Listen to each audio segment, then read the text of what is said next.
শিয়ালদা পৌরসভা 4 নম্বর ওয়ার্ডের 5 নম্বর ওয়ার্ডের এলআইসি মোড়ের কাছেই আমাদের এলআইসির একজন কর্মী আমার দাদা তপন পড়ুয়া খবর দেয় যে সকাল থেকে একটি পেঁচা অসুস্থ অবস্থায় পড়ে রয়েছে এলআইসি মোড়ের সামনে।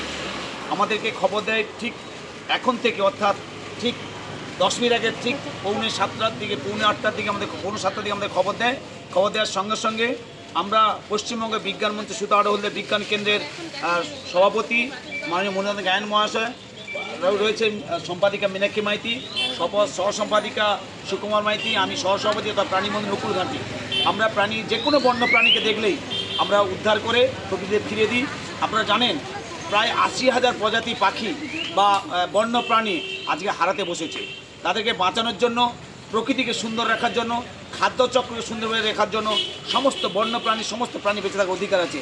তাই আমরা এটাকে আজকে উদ্ধার করছি, উদ্ধার করে সুস্থ করে প্রকৃতিতে ফিরিয়ে দেবো। ধন্যবাদ, নমস্কার। এবারে আমাদের সভাপতি কিছু বলছেন। না, বলার কিছু নেই, নকুল যেটা বলেছে ওইটাই। আমরা জীববৈচিত্র্য রক্ষার্থে সর্বদা সজাগ আছি এবং আপনারা সজাগ হন। এই জীব, এটা পৃথিবীর অংশ। এই পৃথিবী সুস্থ থাকবে যদি আমরা প্রত্যেকে, মানুষ সহ সমস্ত প্রাণী বাঁচে।